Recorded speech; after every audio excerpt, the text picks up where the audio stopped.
Vijay sir பேசி வெளியிட்ட வீடியோவில் வந்து எங்கேயுமே பிஜேபி பற்றி பேசல, எங்கேயுமே சென்ட்ரல் கவர்மெண்ட்டை பற்றி பேசல, எங்கேயுமே எலெக்ஷன் கமிஷனை பற்றி பேசல. ஆனால் டிஎம்கே தான் தப்பு பண்ணுறாங்க அப்படின்ற மாதிரி திரும்ப அதே எதிர்ப்பு அரசியல் தான். இது வந்து சென்ட்ரல் கவர்மெண்ட் கொடுக்குற ஒரு இது ப்ராஜெக்ட். இதில் வந்து எஸ்ஐஆர் ரிவிஷன்ன்றது அவங்க தான் இதை வந்து கொண்டு வராங்க. அப்போது யார் கொண்டு வராங்களோ அவங்க பேரை தானே முதல்ல சொல்லணும். அவங்களெல்லாம் விட்டுட்டு டிஎம்கே எங்களுக்கு எதிராக சதி பண்ணுகிறது அப்படின்னும் போது திரும்ப திரும்ப என்னையா அதையே பேசிக்கிட்டு இருக்காங்க அப்படின்ற ஒரு தோய்வு வருது இல்லை சார்? நீங்கள் சொல்கிறது கரெக்டான ஒரு பாயிண்ட் தான். அது கொண்டு வராங்க, அவங்க தான் வந்து இது முடிவு பண்ணுறாங்க. இப்போ பீகாரில் அவங்க தான் பண்ணியிருந்தாங்க, இப்போ இங்கே கொண்டு வந்துருக்காங்க. இது தாண்டி விஜய் என்ன நினச்சிருக்காருன்னு எனக்கு தோணுது அப்படின்னா, இங்கே பவரில் அவங்க தான் இருக்காங்க.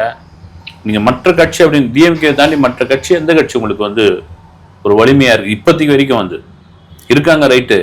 உங்களுக்கு யார் வந்து ஒரு ஃபோர்ஸான ஒரு எதிர்ப்பு அரசியல் பண்ணுறாங்க? விஜய் தான் வந்து கொள்கை எதிரி, அரசியல் எதிரின்னு சொல்லிட்டு இருக்காரு. மற்றபடி யார் ஃபோர்ஸான ஒரு எதிர்ப்பு வந்து எங்க விதத்தில் வந்து காட்டுறாங்க?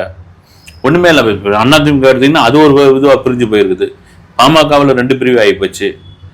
வைகோ வந்து அவர் வந்து திமுகவினுடைய இன்னொரு நிர்வாகியாகவே மாறிட்டார் அவர். இப்படியா இருக்கு ஒவ்வொரு கட்சியும். நீங்கள் தேமுதிக அவங்க இப்போதான் பேசிகிட்டு இருக்காங்க, இப்போதான் மாவட்ட செயலாளர்கள், பொதுச் செயலாளர்கள், பொதுக்குழு மீட்டிங் இதெல்லாம் பண்ணிட்டு இருக்காங்க. இதை தாண்டி இங்கே சரி மாநில கட்சி இங்கே பவரில் இருக்காங்கன்னு நீங்கள் சொன்னாலும் அதை மீறி இவங்க எஸ்ஐஆரில் என்ன பண்ண அவங்களே வந்து பார்த்துங்க, எஸ்ஐஆர் பார்த்துங்க, பார்க்கல, அவங்களுக்கும் ஒரு பயம் இருக்கு இல்லைங்களா?